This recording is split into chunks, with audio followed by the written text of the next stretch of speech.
Hi Liz, I want to start today by just being a little bit selfish because I'm going to miss you so much when you leave this afternoon.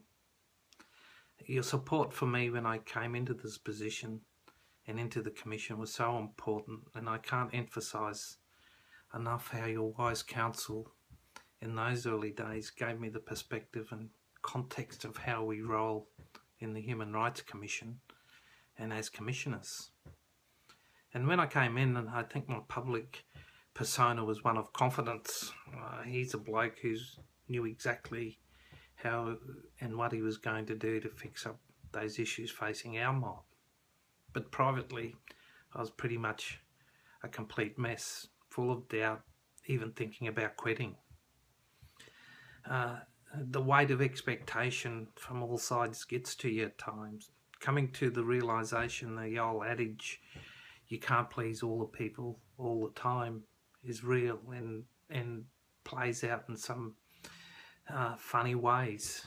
The inability to say no and throwing out any concept of getting the work-life balance right.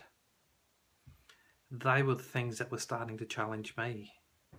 And then along comes Liz Broderick, giving unconditional support from day one, helping me understand that time is one of our rarest and most precious commodities, and working out where you invest that time is one of the most crucial decisions that we make.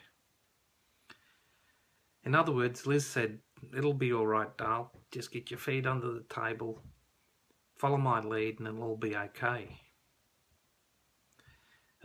But Liz, following your lead meant listening, tackling the hard stuff, being unflinching and unwavering in your support of the underdog, giving voice to the unheard, raising issues that lots in our society would prefer remain unknown, and above all, being courageous.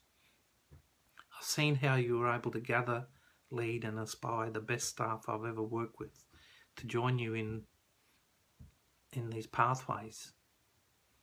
But I've also seen you in your vulnerable side, when issues seem so big they are almost intractable to reconcile.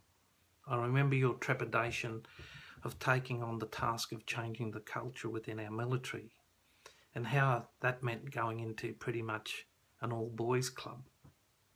But you muscled up immediately and came out with the respect of people like David Morrison and set the course for that group of people to change their culture.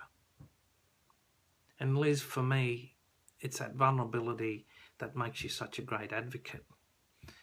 And overcoming that vulnerability is what makes you such a great inspiration. But if I can paraphrase your comments to the press clubs early this week, we haven't seen the last of Liz Broderick, and I say 3 cheers to that. But now you go and spend some of that rare commodity I mentioned earlier time with Hunt, Lucy and Tom. And if I can be so indulgent and give a message to Hunt, Lucy and Tom, I want to say thank you for giving Liz to us.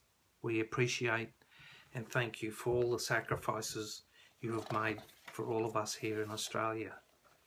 So Liz, take care, keep strong, and thank you. You've done us proud. I'm going to miss you. The Human Rights Commission is going to miss you, and I reckon Australians are going to miss you. So take care, my friend, like I said before. Love your work still, and love your work you're going to do in the future.